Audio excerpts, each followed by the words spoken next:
बीकानेर के कोलायत में जमीन खरीद के मामले में महेश नागर व स्काईलाइट प्राइवेट हॉस्पिटैलिटी की याचिकाओं को खारिज कर दिया है। फैसले में सभी याचिकाकर्ताओं व संबंधित लोगों की गिरफ्तारी पर आगामी 2 सप्ताह तक रोक जारी रखे जाने के आदेश भी दिए गए हैं।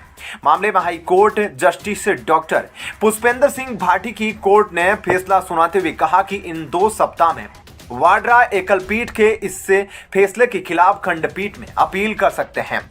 2 सप्ताह के बाद पूछताछ ईडी कर सकती है।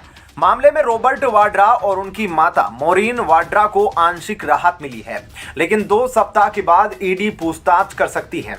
ईडी के स्काईलाइट हॉस्पिटैलिटी प्राइवेट लिमिटेड और महेश नागर की 482 के प्रार्थना पत्र और एनफोर्समेंट डायरेक्टरी पर दोनों पक्षों की सुनवाई करने के बाद आज जोधपुर हाई कोर्ट ने जस्टिस पुष्पेंद्र सिंह भाटी की अदालत ने इस मामले में फैसला सुनाया।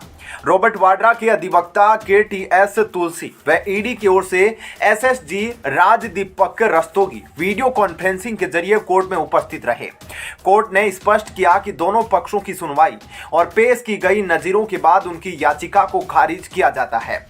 कोर्ट ने इस दौरान सुप्रीम कोर्ट और खंडपीठ के मामले में सुनवाई के पक्ष खुला रखते हुए 2 सप्ताह तक गिरफ्तारी पर रोक जारी रखे जाने की बात कही है। यानी 2 सप्ताह के समय के दौरान वाड्रा और उनके वकील खंडपीठ से राहत के लिए आवेदन के स्वतंत्र रहेंगे। इसके बाद यदि किसी प्रकार की कोई राहत नहीं मिलती है तो ईडी वाड्रा को गिरफ्तार कर पूछताछ कर सकेगी। मामला साल 2018 में बीकानेर के कोलायत में सरकारी जमीन की खरीद फरोख्त से जुड़ा है।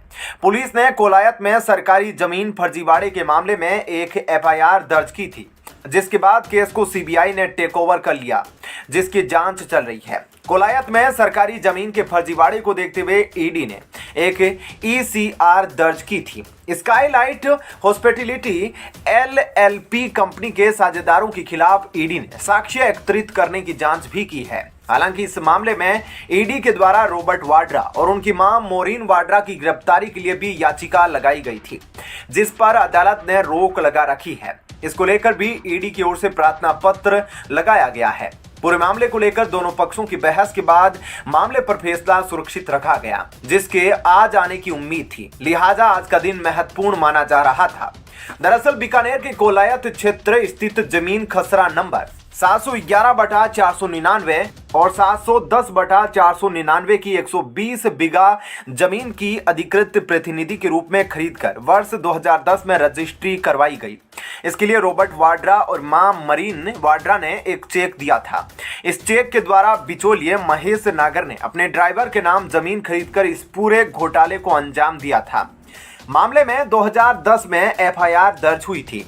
इसमें 12.65 हेक्टेयर सरकारी जमीन के लिए सरकारी कर्मचारी व अधिकारी व भू माफिया से सांठगांठ कर दस्तावेज बनाकर खरीद फरोख्त कर सरकारी जमीन हड़पने के मामले में कोलायत के तत्कालीन थानाधिकारी बूटा सिंह ने धारा 420, 468, 471, 120B में मामले की जांच कर रिपोर्ट पेश की थी।